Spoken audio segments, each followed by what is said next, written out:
रोहतास को ले लिया और विचार करना, जैसे ही लिया है मैया तारा चली, इधर एक मेहतर ने आकर के महाराज हरिचंद को ले लिया, इधर महाराज हरिचंद चले। और जब महाराज हरिचंद चले तो मैया तारा ने एक बात कही, स्वामी आज तुम हमारा साथ छोड़ करके जा रहे हो। जब हमारा विवाह हुआ था तो आपने हमसे कसम खाई थी कि हम तुम्हारा जीवन भर कभी साथ नहीं छोड़ेंगे, और आज तुम हमारा साथ छोड़ करके जा रहे हो। आज मैया तारा रो करके कहने लगी, महाराज आज तुम हमारा साथ छोड़ करके जा रहे हो, तुम्हें बिल्कुल तरस नहीं आया। महाराज हरिचंद रोने लगे, कहने लगे, रानी क्या बताएं,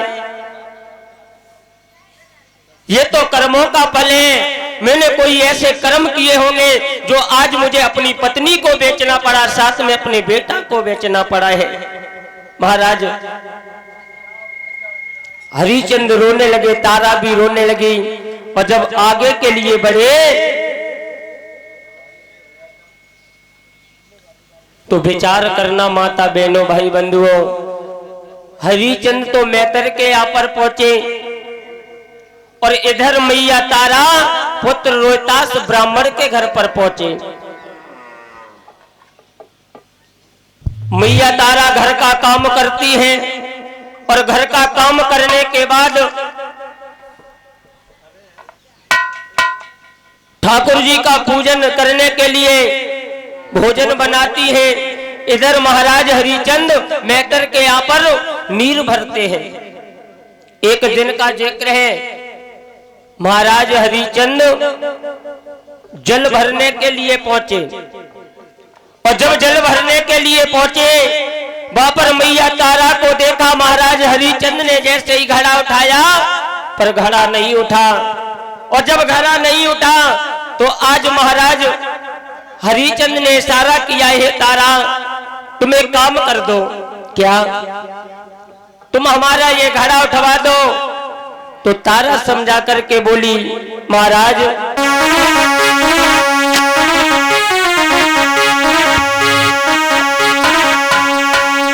अरे विपता थोड़े दिनम की और बात रिया पानी ते कटी जाएगी विपता।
कहने लगे तारा आज सत्य के कारण मिसुरानी बन रही हो। तो मैया तारा रो करके कहने लगी महाराज ऐसी कोई बात नहीं है, अगर मैंने आपका घड़ा उठा दिया तो तुम्हारा भी धर्म चला जाएगा, साथ में मेरा भी धर्म चला जाएगा। महाराज हरिचंद कहने लगे तारा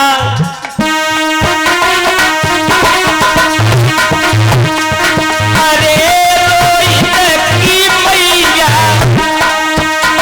प्यारी उठवाई दे हम पानी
महाराज हरिचंद ने तारा आज हमारा तुम घड़ा उठा दो। मैया तारा ने मना किया, जैसे ही घड़ा उठाया